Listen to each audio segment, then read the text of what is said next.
Good morning, everyone. I'm Charles Allen, the Ward 6 council member and chair of the council's Committee on Transportation and the Environment. Today is Thursday, May 8th, 2025. We are meeting in room 500 of the John A. Wilson building, as well as on the Zoom virtual platform.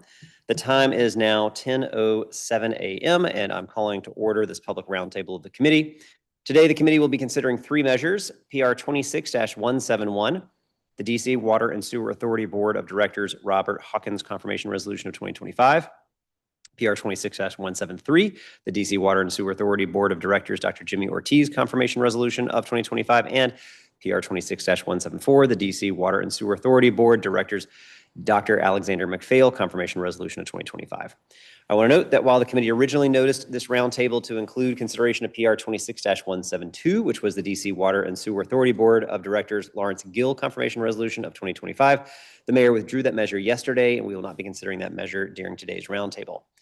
Chairman Middleton introduced these three resolutions at the request of the mayor on April 9th, 2025. PR 26-171 and PR 26-174 would appoint Robert Hawkins and Dr. Alexander McPhail, respectively, as alternate members to the DC Water and Sewer Authority Board of Directors for a term to end September 12th, 2028. PR 26-173 would appoint Dr. Jimmy Ortiz as an alternate board member for a term that ends on September 12th, 2026. All three nominees, if confirmed, would be filling the remainder of the existing four-year terms. For some quick background, the DC Water and Sewer Authority, also known as DC Water, has a service area of approximately 725 square miles. Within that area, DC Water provides critical municipal water services, including drinking water and sewer and wastewater treatment, to more than 700,000 residents and 21.3 million annual visitors in the district. DC Water also provides wastewater treatment to more than 1.6 million people in Montgomery and Prince George's counties in Maryland and Fairfax and Loudoun counties in Virginia, collecting and treating nearly 320 million gallons of wastewater every day.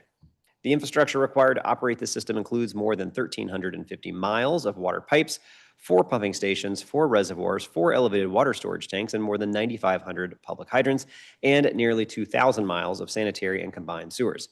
DC Water also operates Blue Plains Advanced Wastewater Treatment Plant, the world's largest advanced wastewater treatment facility. DC Water is governed by a board of directors consisting of 11 principal and 11 alternate members. Of those members, 6 are from the District of Columbia, and no more than 4 of those 6 may be district government employees or officials. 4 members are from Maryland, 2 from Montgomery County, and 2 from Prince George's County, and 1 member represents Fairfax County, Virginia. The district's members are appointed by the mayor and confirmed by the council. 2 nominees, Mr. Hawkins and Dr. McPhail, have joined us today. Dr. Jimmy Ortiz had a scheduling conflict for today, but he met with me to discuss his nomination and explain his interest in and qualifications for the role previously. For anyone who's interested in submitting written testimony for the record, the committee will accept written testimony through the council's hearing management system at lims.dccouncil.us/hearings until the close of business on Thursday, May 22nd, 2025. So with that, let's turn to our panel of witnesses and nominees. So if I can first have our nominees both raise your right hand and then repeat after me, please. Do you swear or affirm on the penalty of perjury the testimony that you are the whole truth and nothing but the truth? I do. Excellent. Thank you both very much. Why don't I turn to both of you to share your testimony, and then we will turn to some questions after that. I don't know if you flipped a coin, or Dr. McPhail, since you're sitting right there, if you want to go first, and then Mr. Hawkins right after that. Thank you very much.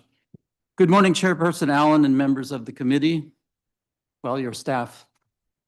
I'm Dr. Alexander McPhail, and it is my pleasure to receive your consideration for my nomination to serve on the Water and Sewer Authority Board of Directors. I'm grateful to Mayor Muriel Bowser for nominating me and honored to have this opportunity to serve the residents of our district. I've been a resident of District Columbia for 40 years, having first moved here to attend graduate school at the Johns Hopkins School of Advanced International Studies. I later learned a PhD in environmental engineering from the Whiting School of Engineering at Johns Hopkins University in Baltimore while commuting weekly from DC. I've owned my house in the Crestwood neighborhood ward for 28 years, and I enjoy and feel privileged to live in one of the world's most important and culturally diverse cities. I have a long and rich history and experience in the water and wastewater sector. I am a recognized expert on water and wastewater policy, tariff design, low-income household assistance, public consultation awareness, and environmental challenges. I also have a strong foundation in utility finance and accounting. I'm an experienced speaker and presenter in this field, and have been an expert panel member at numerous large international conferences. I'm a 30-year member of the American Water Works Association and a member of its Asset Management Committee. During my 32-year tenure at the World Bank Group, from which I retired in 2021, I was a lead water and sanitation specialist. At the World Bank, I was a team member on more than 75 water and/or wastewater projects, and I was a team leader for more than 30 of those projects. I designed and supervised projects in more than 20 countries and toured and/or inspected more than 100 water and wastewater plants. I was previously on the DC WASA Board of Directors, initially as an alternative member and then as a principal member for more than 6 years, from 2000 to 2006. I chaired the Customer Service Committee and was a member of the Audit and Operations Committee. While at DC WASA, I also participated at the board level on reviewing and approving many large procurement packages. In addition, I learned valuable lessons during the first lead service line crisis. I also introduced the current Splash Bill Roundup program that assists low-income households with their DC water bill. From my experience on the DC WASA Board of Directors and as a longtime district resident, I have in-depth knowledge of DC Water's strengths and challenges. Building on its excellent international reputation and highly skilled staff and management, important challenges going forward for the utility include assisting in the lead service line replacement program, dealing with new and soon-to-be regulated micropollutants, funding a very large capital investment program while simultaneously keeping monthly bills affordable for all its customers, and determining how to best manage the critical Washington Aqueduct relationship. If confirmed, and based on my qualifications and experience, I believe that I can make a positive contribution in assisting DC Water to successfully meet these and other challenges. Thank you, Chairperson Allen, for your opportunity to testify before this committee. This concludes my testimony, and I'd be happy to respond to questions from you and other members. Thank you very much. And Mr. Hawkins. Good morning. I'm honored to appear before you today as a nominee for alternate member of the DC Water Board. As a longtime resident of the district and a public servant by both training and conviction, I am deeply committed to advancing the systems and values that make our city more equitable, sustainable, and resilient. With over 15 years of experience at the intersection of public policy, legal strategy, government relations, and strategic communication, much of it grounded in the district's unique civic and governmental landscape, I believe I bring a strong foundation to this vital oversight role. My professional journey has centered on building partnerships across sectors to solve complex regulatory and infrastructure challenges. And I would be proud to bring that experience to the stewardship of our water systems. As a parent of 3 young children, the mission of DC Water resonates with me on a profoundly personal level. Safe, reliable, and clean drinking water is not just a technical or operational goal. It is a public trust and a daily necessity that directly impacts the health and future of every child and family in our city. This perspective shapes how I view infrastructure and environmental policy, not as abstract systems, but as tangible lifelines for our communities. Throughout my career, I have worked to align public purpose with effective governance. In my current role as senior advisor at Berlin Rosen, I counsel mission-driven organizations on government relations, stakeholder engagement, and strategy within highly regulated contexts. Prior to this, I led the DC government relations practice at Nelson Mullins, a law firm, guiding major legislative and regulatory efforts related to infrastructure, sustainability, economic development, and public-private partnerships. My earlier roles in district government, including as communications director, deputy general counsel, and deputy chief of staff in the executive office of the mayor, provided direct hands-on experience with the operations and oversight of municipal services, including those critical to water and environmental health. I have also served on the boards of organizations such as DC Greens and the Anacostia Business Improvement District, reflecting a long-standing commitment to environmental equity, food access, and the vitality of our local ecosystems. These experiences, paired with my professional background, have given me a holistic appreciation for DC Water's mission to deliver high-quality water services in a safe, sustainable, and equitable manner for all district residents. It would be a privilege to support the work of the board and contribute to the continued progress of DC Water in serving our city's residents and safeguarding our natural resources. Thank you for the opportunity to be considered, and I welcome any questions. Thank you both very much. And let me say at the outset, I appreciate both of your willingness to serve. The city is always looking for accomplished, committed, good people who want to find ways to give and serve their community. And so thank you both for stepping up and being willing to serve in a position. It means a lot. So appreciate that right at the outset. Kind of that said, you're both, although different, both very accomplished people, got a lot of experience. You could do a lot of different things. What about this position, this nomination to DC Water, do you find most motivating? You both have talked about a lot of great experience that you could bring to the board, both highly technical, regulatory, lived experience, but again, you both have a wealth of knowledge in lots of things. Would love to have you share a little bit of why DC Water? Why does this seem most attractive to you to be willing? Because it's a time commitment, it's a lot of work that goes into it. So what about DC Water made you say yes? Dr. McPhail, I'll start with you. Thank you very much for the question. Water and wastewater, they're the cornerstones of a healthy life. You can't really live well without access to those services. And I know that firsthand for all my work at the World Bank. So for me, I want to ensure that every member of the district has access to those services. They can afford those services, because I don't want to see a decline in the health in the district overall. That's my main motivation, which is bigger than just DC Water, obviously. Second of all, I was on the board before, and I had to leave because I just got too busy at my job at the World Bank, and I wasn't able to spend enough time. I felt guilty that I wasn't spending enough time on the DC Water issues. And so I feel like I have some unfinished business I'd like to get done, mostly with the low-income customers, which is close to my heart, let's say. And I think that as a board member, I'll be in a position to accomplish those two objectives. First, to provide, affordable access, which is reliable for water and sanitation, and also to help the low-income households that we have in our community. Thanks. And Mr. Hawkins? I'd like to serve on the board because I believe that clean and affordable water is a fundamental human right. It's a civil right. And how we manage it reflects our values as a city.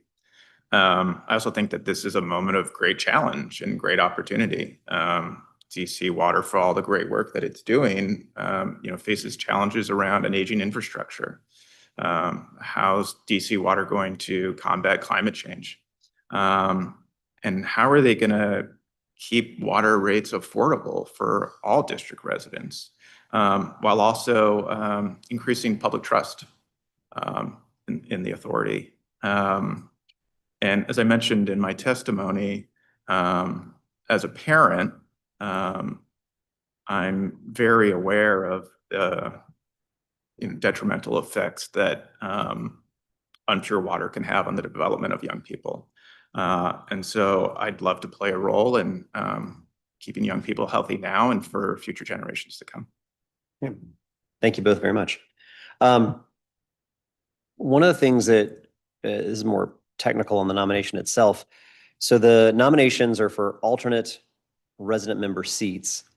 The DC code states that the alternates, quote, may attend all board meetings, but who may act only in the absence of the board member for whom he or she has been appointed the alternate. Have you been told which principal member you are the designated alternate of? Not yet, but I think I've guessed from because it said I was going to fulfill the uncompleted term of, who was it? It was Jed Ross. Okay. Yeah. All right, so we think I think I'm going to be his alternate, yes. Got it. Because he became a principal member. That's right. And the seat that, as an alternate, that is now vacated. That's how, okay. And do you know That's Mr. my Hawkins? understanding. Okay. Yeah. I don't know. I'm being advised by Mr. Blankenship that the board will determine that. Okay, got it. We can certainly follow up after the hearing just to make sure we have that in our committee report to whatever clarity we can provide around that. Okay, so want to ask you both a question around the way in which you approach being an alternate with a principal member on the board. So Sometimes we have alternate board seats where people view the seat as really just more of a proxy seat, that if the principal can't be there, the alternate's there just to step in and reflect and represent the views of what that principal was. Other positions we look at and say, actually, it's the alternate comes with their own ideas, their own work. And if the principal's not there, the alternate is there and fully empowered to be able to vote and act accordingly. How do you understand the alternate role that you're going to be in, doing the work of an alternate, but if the principal's not there, that you're stepping in? Are you a proxy? Are you bringing your own work as an alternate board member? How are you perceiving that, or have there been discussions about how you want to approach that work?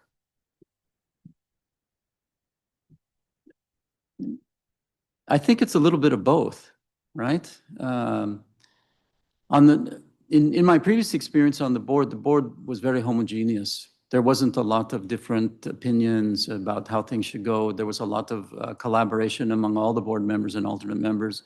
And almost always every vote that was taken was unanimous on the district side. So in the sense that I don't think I'm going to have widely different ideas than anybody else on the board. At the same time, I do have some experience. I do have something to bring here. So I think it's going to be some of both. So, I'm going to sort of reflect what the board consensus is and what they would like to do. I mean, we have a strategic plan. Of course, that's a guiding light. But when you get down into the details, then, things like experience and previous thoughts about how things should go, they make a little bit of a difference. So to answer your question in sum, I think it's just going to be a little bit of both. But the idea is to collaborate and to work together and try not to make the board a place where there's a lot of disagreement about things. And we won't move forward that way. I don't see the alternate member role as a proxy for the full voting member. I had the chance to speak to Jed Ross, who was, as we mentioned, an alternate member for many years. And based upon that conversation, my understanding is that alternate members, although non-voting most of the time, play a very active role, especially in committee work, and that the committees are very integral to the operation of the board. And so that was one of the things that really intrigued me most when I was nominated, that I would be actively involved in the board. And that's my expectation and hope. All right, thank you. On the committee side of things, maybe mixed up, I'll ask Mr. Hawkins to answer first this time, and we'll mix it around a little bit. Are there certain committees that, as you've looked at the committee structure, are most interesting to you that you would request being appointed to and serving in that alternate role? I don't come from a technical background like my colleague, but I think the governance committee would be interesting. I think that could, I think I could be very helpful there. I'd like to learn more about how the rate process works. As I mentioned in my testimony, clean water is a civil right. It has to be affordable. People have to be able to access it. So understanding how we make rates is really interesting to me, and I think vitally important to the board's operation and building public trust. So, thanks. And Dr. McPhail? Thank you. So, there's 8 committees, and I've thought about this already. I think that for the retail rates, all the district board members are on it automatically. And I think I'm just going to leave it up to the chair to decide where she best can use me. I mean, my experience is broad. I've served on a lot of these committees before, so I will just wait for her to tell her, hey, we need you here. And then I also noticed that also these committee assignments, they don't last forever, so you'll probably rotate in any case. So yeah, thank you. All right, excellent. All right, Dr. McPhail, this one's gonna be specific for you. All right, so you've served on the board previously. I believe it was 2000, 2006. So that experience has got to be probably pretty invaluable to have served on the board before. That said, it was 19 years ago when you left the board. What do you, as you think about it, coming into this role now, what do you think are going to be some of the biggest differences with DC Water's board as well as its operations compared to the time when you were on the board previously? Well, as for the differences in the board, I don't think that there's going to be too many differences. I mean, the composition of the board when I was there before, it changed, but it was more or less the same people from all sorts of experience and walks of life, and and it's like that now. The board composition is like that now. It has a very, very broad and diverse participation, not so much from the counties because those are more the environmental specialists, but on the district side, it's very broad and different. So I don't expect that it's going to be much different. On the other hand, DC Water is in a much different place than it was 19 years ago. I mean, things are so much more complex. They have so many different things. The CIP program is huge, enormous. The consent agreements with the DEA, I mean, with the EPA are, really strong. And it's difficult to find a lot of room to get something which makes sense with them from everybody's perspective. Everybody's compromising on that. And one thing I know is they all cost a lot of money. And if you look at the CIP program, it's huge, it's giant. And that is driving rates because you have to pay for that. And so, those sorts of things, I mean, right now there's about 4% of revenues are more than 90 days overdue. And about half of that comes from apartment buildings, which are owned by an owner, not by the people who live there. And every single month that goes up, $100,000, something like that. So that means there's a lot of pressure on the low income customers.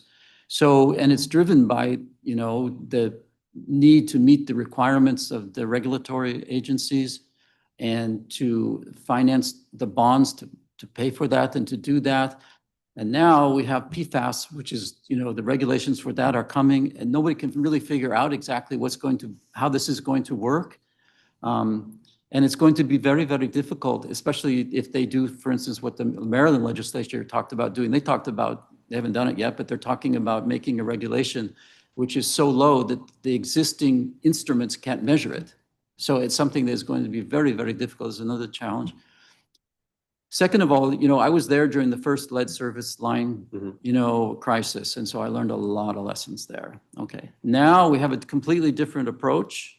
And now we have the federal regulations about how this is supposed to be done. This is a huge challenge because we don't have a way to absolutely require every household to do a lead service line. Okay. And also in my neighborhood, I live in the Crestwood neighborhood, they had done a small diameter replacement program all around my house, right? And it came off very badly. And so the reputation that was established with all of my neighbors was not good. And the way that worked was that if they were doing a small diameter replacement, they would also replace all the way into your basement for free. Less than 10% of the eligible people actually did that because it was just such a mess. I mean, that contractor had a lot of problems. They hit a gas line. They had 2 stop orders from DOT. I mean, it just, it was a bad start for them. And so I think I can help with that because I'm very good at the community outreach. I've done a lot of stakeholder consultation. I talked to one of the representatives who came to my door, and he was helpful and very polite. I thought maybe he could have done more to talk to me, but so I think I can help in that area. That's a really huge problem. That was something that didn't exist before because we didn't have the regulatory requirements before. So in some, the board is more or less the same, I think. DC Water, there's a lot more challenges, a lot harder work to do. Got it. That's helpful. And I appreciate you bringing up the idea and the concept around the public confidence in faith. This is something that, as a ward council member, it's hitting me all the time, where the best of intentions of coming in for a lead service replacement line and the ways in which it's done matters a lot. And when in Ward 6, I've got a lot of row houses, very small yards. Technically, they're actually public space. But go tell that to anybody who's done the landscaping on their little postage size front yard, right? And when DC Water comes in and rips up the plants and the flowers and messes up everything that put energy into, it undermines the confidence and the public trust to say, yeah, let me let you into my home. Let me let you connect to my basement line. And I've harped on this with DC Water leadership that there's a lot of good things happening there. But if we lose the faith and the confidence of the public, you're going to have a much harder time getting what we all want done. So I appreciate, I think both of you will bring that perspective onto the board and help with that. One of the things, and Mr. Hawkins, I'm going to turn to you on this. You talked about this a couple of times in your testimony so far about the issue around affordability. Dr. McPhail talked about the splash program in our oversight hearings with DC Water. We talked a lot about how the programs that are intended to make sure that lower income households, working households have access actually to 4 to 5 different type of programs now to help with affordability. And the enrollment is not where it should be. I think we have a large number of eligible households that just either aren't aware, maybe there's barriers to being able to get enrolled. And you've had a lot of experience with the council and legislation. Curious your thoughts about how we can do a better job of making sure that every eligible household not only just knows about it, but we make it as easy as possible to get folks enrolled in this, because obviously it's better for that household to make sure that we're not dealing with arrearages, we're not dealing with a potential shutoff, we're getting folks the support they need. But also when these arrearages pile up, it creates a huge cost burden on the entire system. Then it can also impact every other ratepayer. So it's in everyone's interest to get people into these programs. There's a lot of work into it. Welcome your thoughts on how we can do better and be a better advocate, either legislatively or through the bully pulpit, to get people enrolled in these. I guess the first thing I would say is that when you mentioned there's four to five programs that people can tap into to help offset bills, that already seems complicated to me. Where do you go if you're a ratepayer and you need some assistance, right? I'm sure the resources are there, right? But if you have to go to 4 or 5 places and potentially fill out 4 to 5 applications, that's complicated. It's time consuming. I think it's probably pretty easy to get discouraged and to stop. And that's even if you're aware of these programs, right? So I think awareness is probably critically important. So I might start with investigating exactly how these programs work. Could they be combined into a single application? And then what's the best way to inform residents about the availability of these programs? DC Water, I think you can't build trust from a distance. You have to be in the neighborhoods. You have to be consistently in the neighborhoods, going to where they are. It's much more, I think, effective to be at an ANC meeting and explaining the availability of these programs, than it is sending out a tweet or building a new website. That face-to-face communication can't be replicated in any other way. So I'd like to understand what the presence is in the community right now that DC Water has, and see if there's opportunities to bolster that. Mm-hmm. Excellent. I appreciate that. Another issue, I don't think I heard, you raised a lot of the spot on in terms of the challenges that are facing DC Water. And you mentioned the aqueduct a little bit, but I didn't hear anybody really talk about something that I think has gotten a lot more attention this past year, which is our complete lack of a secondary water source. And no one's going to pretend that it's cheap. No one's going to pretend that it's easy. But I was curious if you've had a chance to look at some of the reports that the Council of Governments has put together in partnership around the need for a secondary source, the vulnerability that it can create. And obviously, it's going to be very expensive and it's going to take a lot of time to figure this thing out. But if we're not working at it, it's never going to get done. Are you familiar with the issues around the lack of a secondary source, and any thoughts you have about how to help keep pushing the board, as well as frankly the city and the region, to be thinking about solutions? Yeah, not an unfamiliar issue for me. In fact, there was a spill, I think about 3 weeks ago, which fortunately was just below the intake, but just downstream of the intake for the Washington Aqueduct. Thank goodness, because that could have been, there's what, a day or a day and a half of water storage available only. And what do you do in this case when you're not at the confluence of 2 major rivers? And you have such a huge service territory. How many wells would you need to do that? So it's treated wastewater probably is going to be the way to go, but that's not the way that this is set up. It's not the way the system is designed. It's technically, everything flows downhill to Blue Plains. Blue Plains, cleans it up and puts it back in the Potomac. Going to be really expensive.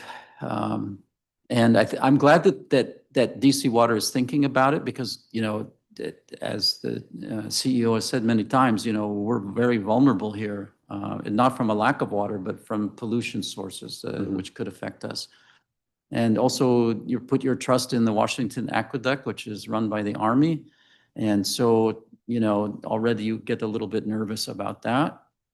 And so I think it's going to have to be treated wastewater. And so that's going to change the whole scale of operations. It's being done in many places across the country. I've seen a lot of them, and more regulators are getting used to that, but they're not on the scale of this. They're much smaller cities, and they have the ability to change things, the pipes easier than we would have. The only other alternative would be to take water from, very far away, and build it, you want to do more pipelines?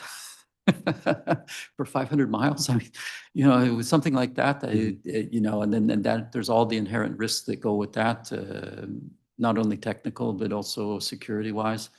So it's a good question. It's going to take a lot of thought and some very careful consideration. Thank goodness, I think we have a little bit of time to figure that out, but it's high time we're thinking about it. Yeah. Mr. Hawkins? I don't have a deep grasp of this plan. However, a minor understanding of it based upon some conversations with board members. And I sort of view this a little bit through the lens of climate change and climate resilience, and the risk that poses to our water quality. And I'm reminded that recently there was an algae bloom, I think, in the Dale Carlia Reservoir, which thankfully was resolved fairly quickly. But I think that's an example of the need to be planning for the future. Disruption to our water supply, our water quality is obviously decimating to public health, but also to the economy, right? And I don't think that climate change is going anywhere. And so I think that if we're not planning for an alternate source of clean, affordable water, we're doing everybody a great disservice. So I think the time is to look at it now. Yeah. Okay, thanks. My own thoughts on this are, we've looked at it for a while. It is going to be expensive. It's going to be hard. I'm more in the school of thought that, and I appreciate you both recognizing how critical it is. I think we got to figure out, so which solution we're going to go with, because there's not an unlimited number of solutions, and we got to start working towards it. Because I think it's easier for us to kind of keep saying, well, we need to keep evaluating options. We got to keep taking a look. And I know it's scary because it's a big price tag. It's a big deal. But I'm concerned that this is we analyze this thing to death when there really are just only a handful of options. We need to look at them, weigh them, make the decision, and start the planning process. And then we frankly need to get the federal government to pony up, because this is really about significant security issue, I think, for the entire country, to have the nation's capital and region make sure we have a secondary source. So just my own thoughts on that. Mr. Hawkins, you mentioned that you have served on the board of Anacostia Bid as well as DC Greens. Want to see if you could share a little about your experience in board service, being on a board. What are some of the lessons you've learned by being on boards of other organizations that you think help strengthen your ability to step into a new board? I think for a lot of folks, doing board service is important because you learn a lot in a process of being on a board. How do you think that's going to benefit you? Any kind of lessons you feel like you've learned in that other board service that's going to help you and translate into the DC Water Board? Sure. Thank you. Very different boards, those boards. The Anacostia Bid Board is made up of primarily business owners within the geographic area of the bid, whereas the DC Greens Board was just a broad array of residents, essentially. And the missions, of course, are very different too. My takeaway from the DC Greens board is that I think nonprofit boards can sometimes serve as rubber stamps, for lack of a better term. And so I think what I learned there is that there can be sort of a cult of the founder, a cult of the executive director, and the board maybe isn't conducting rigorous oversight in a way that they maybe ought to be. I think this is sort of writ large for a lot of nonprofit boards, not DC Greens necessarily. I want to be clear about that. But I think what I've learned is that as a board member, you do have a fundamental role in overseeing the decision-making of the executive, of the leadership team, and holding them accountable. I have no intention of being a rubber stamp for this leadership team. I intend fully to be committed to accountability and transparency. And I think that's a big lesson that I've learned from board membership. Yeah, I really appreciate that. And I agree with you 100%. Especially in light of the fact that this is not a nonprofit. It's not a DC agency. Yeah. It's independent, but also, of course, very much intricately linked into DC government. And so I think that because we don't have, as we would an agency or other places, the same levels of government oversight, the board, while both wanting to work hard in collaboration for DC Water and leadership to be successful, does have to be independent, does have to be willing to hold them accountable, and also understand that holding them accountable is not always the same thing as criticizing the board. Yeah. It's working collaboratively to get to a better outcome. That said, and we talked about this with the current board chair during her nomination as well.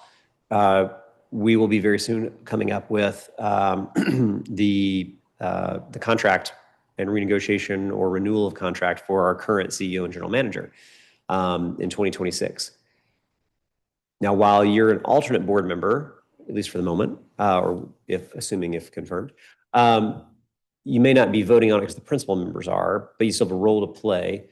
What do you think the board is in either helping set metrics, helping evaluation?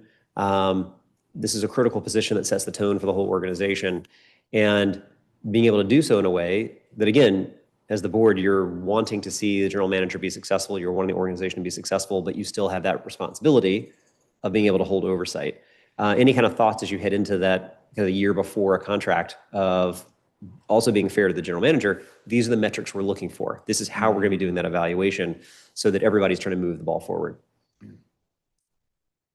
I think the process should start now, out of sort of fairness to the responsibility and the duty as a board member, but also to the executive director, so that he has very clear expectations about how the process will play out. So I think setting those metrics, being very clear to leadership about what they are, and then diligently going through them and evaluating that progress. I don't know if there are sort of annual performance reviews that the board conducts of the leadership team. I'd be interested in finding that out, if they are going through them and understanding what the prior metrics are, and then looking to see if they need to be updated at all during the next year as we evaluate an extension of the term. Yeah. Thanks. Dr. McPhail? I've seen a lot of CEOs of water utilities, and it's a really tough job. You can't make anybody happy in this job. It's really hard. I think for me, of course, you're looking for a very qualified person, and you want to have, a lot of key performance indicators. But also, I think that you want to see somebody who's really enthusiastic about wanting to do the job. Because at the end of the day, it's a long day, and you better have a lot of energy and interest and drive to do it. It'd be super easy to get burned out, and then it just doesn't work. So for me, I think that the qualifications, the performance indicators, and those things are very important. But also, it's really important that you find somebody who's super enthusiastic to do the work and that really wants to do it. That you know, that has this charisma, or I don't know how to say it, but somebody that can understands how to move forward and keep going. And I think that that's really important. So besides everything that my colleague said, I think also I look for that. I'm looking for that spark. I'm looking for somebody who says, you know, I really want to work here because I think this is a great place for me and I think I can do a lot. So let's see. Yeah. All right. Thank you. Just want to make sure we spend a second as well on our lead pipe replacement pieces. And both of you talked about, both from different perspectives again, coming at it. And Mr. Hawkins, I appreciate your perspective too, as, listen, I'm a customer with little kids in the house and I want to make sure that what they're drinking is safe. And I think that that is an important part of the board, because that's what just pretty much everybody wants, is to know they can turn that tap on and have confidence in what's coming out of it, for not just for yourselves, but for your kids. And Dr. McPhail, you talked about kind of being around and on the board also for some of previous crises and working your way through that. We obviously have a lot of work to do still to do lead pipe replacement. There's the things we talked about of making sure you're earning trust and goodwill from folks. And there's the mechanics of how in the world are we going to get all this done. I think that we have been really wrestling with both creating a mandate so that it's not optional. We've got to get the lead out. So we're trying to get to a mandate of that. But then the challenge with that, of course, is the price tag. And I full well know it's really hard to justify, hey, there's this thing that can poison you, but gosh, it's just so expensive. That's not an acceptable answer. And so, but we also, as a good steward of being on a board, you've got a responsibility, a fiduciary responsibility of making sure that we can actually figure this thing out. In the same way that with DC taxpayers, I've got to figure out how to balance a budget. Just welcome your thoughts around kind of how you want to be trying to approach this. We obviously have a goal in mind, a goal set that we're trying to get this done by. I wish that we had a more supportive federal government right now, especially when it comes to the cost. And I think that's going to create even more curveballs for DC Water to have to figure out how to navigate this when some federal funds seem to be still in play. Some federal funds may not be in play anymore. But we know the job's got to get done. So it may be early because you're not on the board yet, but just would welcome your thoughts about how you are thinking about the approach of the urgency with a daunting price tag. So, oh, go ahead. Yes, yeah. So we're about maybe 21% done on the number of lines, something like that. There's a lot of uncertainty about exactly how many lines there are still. The two things. So if you look at other cities which have completed their program, almost universally, they had a mandate. There was a mandate from the city that you had to replace it by this date. So there was no choice for the homeowner. And that was one part. But also, when I did the research on this and I looked at the cost per line replaced in those cities, it was so substantially less than what's budgeted here. I mean, the budget that DC Water has is $1.51 billion for lead service line replacement. And I just, couldn't understand that. So when I was at a recent conference, I ran into somebody at DC Water and I asked them, why is it so high? You know what they said? They said, because DOT requires us to do curb-to-curb repavement. That's why it's so high. I said, really? I mean, I appreciate a smooth street, that's great, but is it really that high? I mean, other cities, it's in the hundreds of thousands, maybe it's going to be like 13,000 per line, something like that. And so there's something that's not consistent here. And I think that I can help with this. I think maybe I can help with this.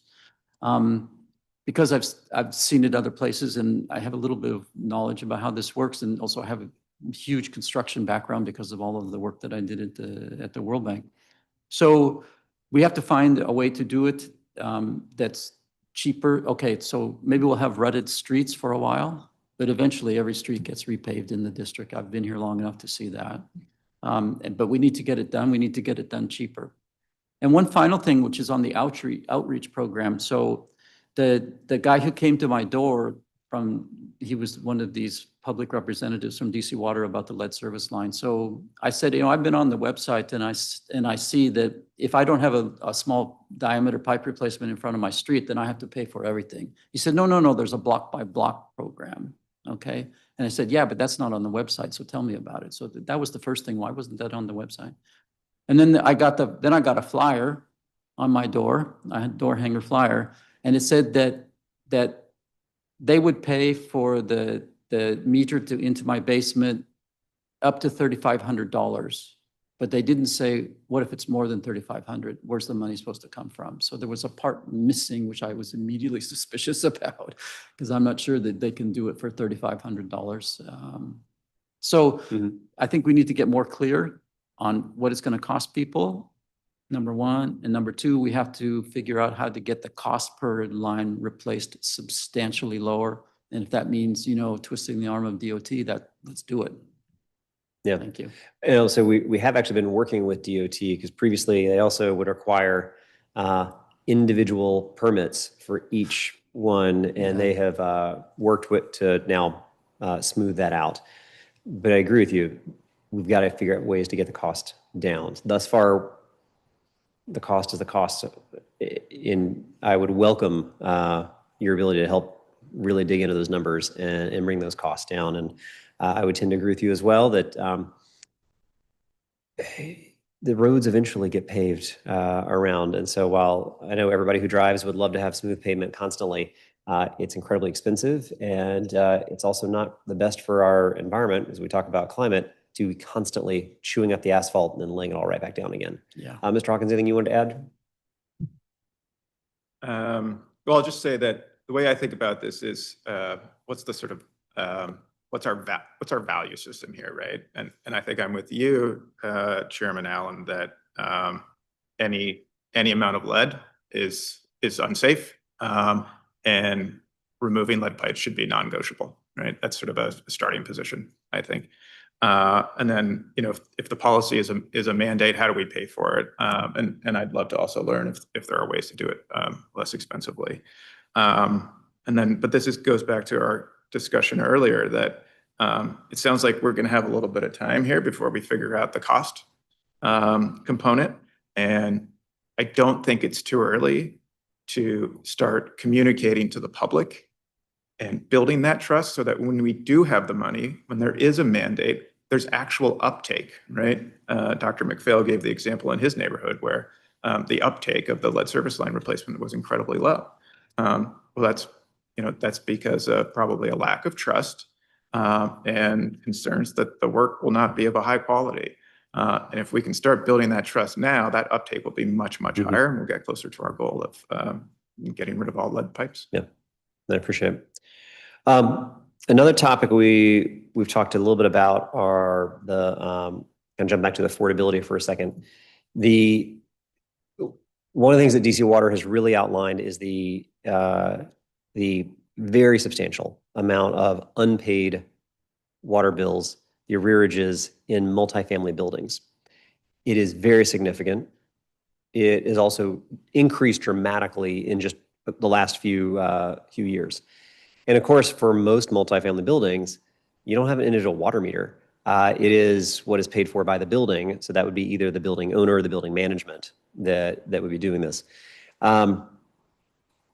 This is a longer term issue, but in New York and a few other places, they've started moving towards, in the same way we do submetering for the electricity in a multifamily building, moving towards submetering for water, which I think has both a benefit for knowing what the bill is, but also I know as someone who used to live in an apartment many years ago, if I'm not submetered on my electricity, I'm not thinking through how do I create my own savings. And there's a huge environmental issue in the positive when it's submetered, because I'm going to probably run the heating and the air conditioning a little bit less. I'm going to turn lights off when I leave a room. You start thinking about that because it's hitting your bottom line. In the same way, water submetering, if you know that the water bill is what it is, it's just a lot easier to leave that faucet running, and there's that valuable resource just going down the drain. Have you had any conversation or thoughts around, should the district be looking at the future future construction should have submetering for water. It would be very expensive to go back in time to existing building stock. I'd love to learn more about what could be possible in that scenario, but at least moving forward, should we be moving towards submetering in water so that we're able to better manage this highly valuable resource? Yeah, I used to live in an apartment a long time ago too. I turned the water on because I say, oh, this is included in my rent, so it didn't matter, right? And I'm sure most people think like that. In my experience, as soon as you meter, people consume less, period. Yep. I mean, it's universal. So I think that we have to do it. I don't think that I've seen that's done in other places where they, it's a big building and they put in sub-meters for every single unit. It's not a big deal. It takes a while, costs some money. We have to break a wall or two, but it's done. And also because we have remote meter reading here, you don't have to go into the building to read. So, why not? I mean, I think if somebody does a cost-benefit analysis on this, and probably somebody has, like to see that, I bet you it's very positive. Yeah. Yeah. So I would support doing that, absolutely. Because now it's at, 35.7 million as of last month. Yeah, bills over 90 days. Yeah. It's a lot of money when we need that money for other stuff. We need the funding. It's also, I think it creates an unfairness. If I've got 100 units of an apartment building, 90 of them would be paying, and if 10 people aren't, but the whole building is facing a shutdown, that's not, Yeah. the 90 that are paying, that's also not fair. We need to think through how we solve that. Mr. Hawkins, anything you want to add there? I guess I'd like to understand, in terms of enormous capital expenditures. It seems like the list keeps getting longer and longer, and I'm learning more and more. I guess I'd like to better understand sort of what the split is on these multifamily buildings. Is it the individuals who aren't paying? Is it the building owners? And what's causing that? I agree with you that it creates a lot of inequity, not just within individual buildings if some tenants are not paying, but across the jurisdiction, across all ratepayers, right? If I'm not paying, eventually the rates are going to go up and Dr. McPhail is going to have to pay some more. So I'd like to better understand exactly that breakdown. Yeah. Well, and on top of that, the way it seems to be working right now, if all of us were living in the same apartment building and we are paying a utility fee to the management, but they're not actually, they're more than happy to take that money, but they don't actually send it to pay the bill, we're actually none the wiser. So there's no way for DC Water even to contact the individual tenants of a building necessarily when that happens, which then gets into much deeper issues of perhaps some fraud and other things going on if my building management's not actually remitting that payment, but I'm paying it. So I think this is an area that's ripe. I know from DC Water's perspective, they have this massive arrearage that is going to be impacting their operations. I think we also have several other issues that we got to start teasing out to make sure we're understanding what's happening in these buildings between the tenants and the management. So I think is kind of just the tip of the iceberg as to what exactly is going on, and then thinking through some smart policy choices around how to get at this and make sure folks, again, deliver clean, reliable, affordable drinking water. I want to kind of wrap us up a little bit here, more of a procedural question here. Both of you had several different experiences in a lot of different ways. Have you gone through any kind of checks thus far to make sure that there are no conflicts? Like if there were any decisions coming in front of the board, have you been able to do a review either with your employers, with other contractors, just to make sure that you don't see any perceived conflicts thus far? Yeah, so I have done that diligence. I volunteer for an organization that's involved in the water and sanitation sector, but it's their target cities are 15,000 people, 150,000 people, small cities in low-income areas especially. Discussed it with the management there. They say absolutely no conflict. We don't have any intention of working with DC Water. That's not where we're working. We have an EPA grant to work with small disadvantaged utilities. That's what we're doing. And then I also had a special session with the mayor's office of general counsel to discuss any conflicts of interest, and it was decided that there was nothing there. So as far as I know, I don't, and I'm retired, so I do a little bit of consulting. Also, that consulting has nothing to do with this. Yep. So I think that there are no conflicts on my part. Okay. Mr. Hawkins? I had a chance to review the conflict of interest policy adopted by the board, which, obviously requires disclosing any conflicts and then recusing oneself. Of course, I would be prepared to do that. I think the better practice is probably sort of preemptive disclosure right up front. I'd be happy to share my client list with the board's general counsel so that we could go through a process to determine if there are any potential conflicts of interest. And that kind of feeds into my second question is, have you had conversations with DC Water and with their counsel so you feel confident if you do believe there's a potential conflict or perceived conflict, you feel you've got the resources at the board to be able to reach out, clarify that. So if you do need to recuse yourself, you can. I don't want you flying blind. So do you feel like you've been able to talk with DC Water and the board so that if there is a question, you know who to go to and work through their conflict of interest policy? I haven't had a chance to do that yet. I'd be happy to do it even this week, though. Myself also. Got it. Okay, excellent. Fantastic. I don't have any additional questions at this time. We know how to reach both of you. So if we have any additional questions, we can reach out. But I, again, want to thank you both for your time. I want to thank you for your willingness to serve. This is all the boards and commissions are important. This is a crucially important board that every single resident, every single business, every single visitor depends on. And so good operations of DC Water is important to every conceivable function of our city and our region. So really appreciate you both being willing to serve. So thank you. Thank you. This is going to conclude the committee's public roundtable on PR 26-171, PR 26-173, and PR 26-174. I want to again thank our nominees for joining us today. The record for today's roundtable is going to close on Thursday, May 22nd, 2025. So if anybody's out there and you want to submit some written testimony, you can do so through the council's hearing management system at lims.dccouncil.gov/hearings until that date on May 22nd.